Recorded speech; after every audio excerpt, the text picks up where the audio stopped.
अब हम ये समझते हैं निफ्टी क्या होती है। देखो निफ्टी एन से शुरू होता है, तो इसको ये मान के चलो निफ्टी एनएससी में लगती है, और जो सेंसेक्स होता है वो बीएससी में चला जाता है। अब ये दो चीज होते क्या है, निफ्टी और सेंसेक्स एक इंडेक्स है। इंडेक्स से आप लोग सब कुछ समझते होंगे, जिसे हमको अगर वेट नापना है तो हम केजी और ग्राम्स लेते हैं, लंबाई नापनी है तो मीटर सेंटीमीटर लेते हैं। सो ये सब उन दोनों को मेजरमेंट्स नापने के लिए इंडेक्स बनाए गए हैं। वैसे ही इकोनॉमी को जज करने के लिए, इकोनॉमी को समझने के लिए कि कितनी ऊपर है कितनी नीचे है, उसके लिए दो इंडेक्स बनाए गए हैं। एक है सेंसेक्स और दूसरा हो गया निफ्टी। अगर सेंसेक्स बहुत ऊपर जा रहा है, इसका मतलब कि पर्टिकुलर कंट्री का जो इकोनॉमी फ्लो है वो अच्छा जा रहा है, कंपनी और कंट्री दोनों प्रोग्रेस कर रहे हैं, investors should buy.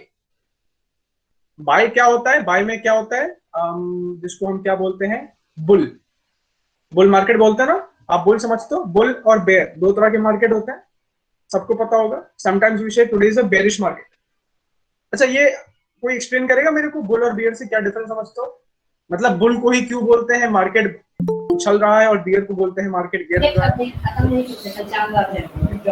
I think it has got some reference to the style the bull attacks.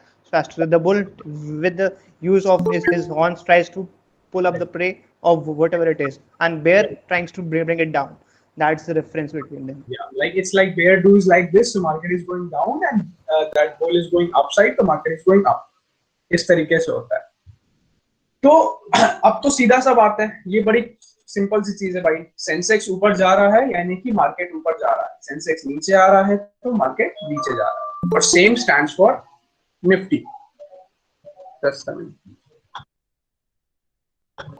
अभी हम समझते हैं अब सेंसेक्स कैसे देखा जा रहा है। जैसा मैंने आपको बताया, सेंसेक्स कहाँ हम देख रहे हैं, कहाँ हम देख रहे हैं, लाइक निफ्टी अगर हम एनएससी में देख रहे हैं तो सेंसेक्स हम कहाँ देख रहे हैं, बीएससी। अब देखो सेंसेक्स को अगर मैं बोलूं कि एक सिंपल लैंग्वेज में हम समझने की कोशिश करें, मैं ओरली आपको एक एग्जांपल देता हूं, ओरल एग्जांपल से आप समझ रहे हो, ये दो चीज आप समझोगे, सेंसेक्स कैसे काम करता है, सेंसेक्स कैसे कैलकुलेट होता है। और आप आज के बाद से जब कल से न्यूज़पेपर में सेंसेक्स देखोगे तो आपको पता रहेगा सेंसेक्स के पीछे का मैकेनिज्म क्या है, और अब आप सच में बोल सकते हो कि हाँ सेंसेक्स ऊपर गया है, आज कुछ खरीद लो। तो इसको हम समझने की कोशिश करते हैं। देखो फॉर एग्जाम्पल दो कंपनी है। अच्छा सेंसेक्स में आपको पता है कितनी कंपनीज होती हैं, बीएससी में कितनी कंपनीज लेके चलते हैं? 30। हाँ, सेंसेक्स में सॉरी बीएससी में 30 कंपनीज होती हैं और एनएससी में 50 कंपनीज होती हैं।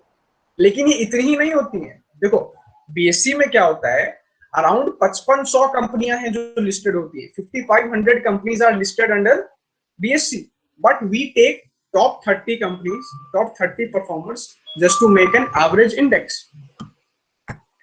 इंडेक्स हम कैसे बनाते हैं, हम एवरेज कैसे बनाते हैं, वी टेक सम कंपनीज, उनका परफॉर्मेंस किया, उनको रैप कर दिया। तो इस तरीके से काम करता है। 30 कंपनी इधर हो गई, 50 कंपनी इधर हो गई।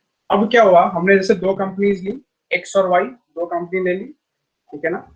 हम ये देख रहे हैं एक्स ने इतने नंबर ऑफ शेयर निकाले, वाई ने इतने नंबर ऑफ शेयर निकाले और इतनी प्राइस पे निकाले।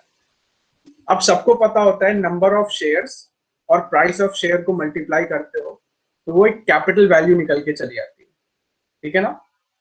एक्स की कैपिटल वैल्यू निकल आई, उसके नंबर ऑफ शेयर्स और शेयर से मल्टीप्लाई करके वाई की वैल्यू हमने निकाल ली, उन दोनों को ऐड कर दिया, ठीक है। ऐड करने के बाद मान के चलो अगर 10,000 आ गया, इधर 40,000 आया, इधर 60 आया, दोनों को ऐड करके वो 1 लाख बन गया। अब जैसा आप सबको पता होगा परसेंटेज का मतलब होता है 100, परसेंटेज स्टैंड्स फॉर 100। सेंसेक्स का एक बेस पॉइंट होता है, सेंसेक्स हमेशा पॉइंट्स में होता है, वो क्या होता है, फॉर एग्जांपल 10,000 पे 100 होता है, ठीक है ना। 10,000 अगर है सेंसेक्स टोटल दो अलग अलग कंपनीज का, तो हम बोलेंगे कि ये 100 पॉइंट्स पे है। कल को अगर एक कंपनी में 50 से बढ़ गया प्राइस, तो वो कहीं ना कहीं वो जो हमारा 1 लाख आया था वो 1,10,000 हो जाएगा। तो हम बोलेंगे कि आज बाजार का सेंसेक्स 10 पॉइंट से बढ़ गया, आज बाजार का सेंसेक्स 110 हो गया, इसका मतलब एक कंपनी के अंदर एक ग्रोथ आ गई। ये होता है सेंसेक्स। ये आप सबको समझ लिए होंगे कि अब भाई सेंसेक्स को देख के कैसे इन्वेस्ट करना होता है, और निफ्टी का, तो निफ्टी का भी सेम होता है। निफ्टी में बस हम एक एवरेज लेके चलते हैं कंपनी। अब मेरे को आप लोग बताओ अपने डाउट्स।